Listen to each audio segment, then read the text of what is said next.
Welcome to this lesson on related rates. Today, we are going to master one of the most common applications of calculus, solving geometry problems involving changing area, volume, and distance. If you are taking Calculus 1, this is a topic you will definitely see on your exams. So, what exactly are related rates?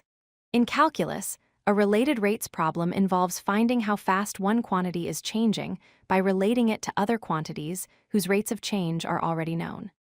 The key concept here is that because the variables are linked by a formula, their rates of change with respect to time are also linked. We use the chain rule to connect these rates, allowing us to differentiate with respect to time. To solve these problems consistently, follow this 5-step strategy. First, always draw a picture and label your variables. Second, write down everything you know and what you need to find.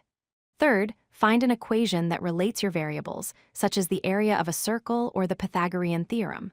Fourth, differentiate that equation with respect to time. And finally, substitute your known values to solve for the unknown rate.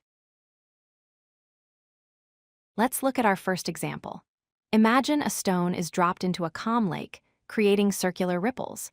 We represent this as a circle whose radius is increasing. The problem states that the radius is growing at a constant rate of 2 centimeters per second. We need to find the rate at which the total area of the water is changing at the exact moment when the radius measures 10 centimeters. To solve this, we start with the formula for the area of a circle, A equals pi times r squared. Next, we differentiate both sides with respect to time. The derivative of a is d a dt on the right side. Using the chain rule, the derivative of r squared is 2r times dr dt. Now we substitute the values we know. The radius r is 10, and the rate dr dt is 2. Multiplying these together gives us 40 pi, which is approximately 125.7 square centimeters per second. Now let's try a volume problem. Suppose air is being pumped into a spherical balloon. The volume is increasing at a rate of 100 cubic centimeters per second. Our goal is to find how fast the radius of the balloon is increasing when the diameter is 50 centimeters. Note that if the diameter is 50, the radius is 25. We begin with the volume formula for a sphere. V equals 4/3 pi r cubed. Differentiating with respect to time, dv dt equals 4 pi r squared times dr dt, we need to solve for the rate of the radius. So we rearrange the equation to isolate dr dt, plugging in our volume rate of 100 and our radius of 25. We find that the radius is increasing at a rate of 1 over 25 pi, or about 0.0127 centimeters per second. For our third example, consider the classic sliding ladder problem. A 10-foot ladder is leaning against a vertical wall. The bottom of the ladder is sliding away from the wall at a rate of 1 foot per second. We need to calculate how fast the top of the ladder is sliding down the wall at the instant when the base is 6 feet away from the wall. This situation forms a right triangle, so we use the Pythagorean theorem. X squared plus y squared equals 10 squared. Differentiating implicitly with respect to time gives us 2x dx dt plus 2y dy dt equals 0. Before we can solve, we need to find y using the Pythagorean theorem. With x equals 6, we find that y equals 8.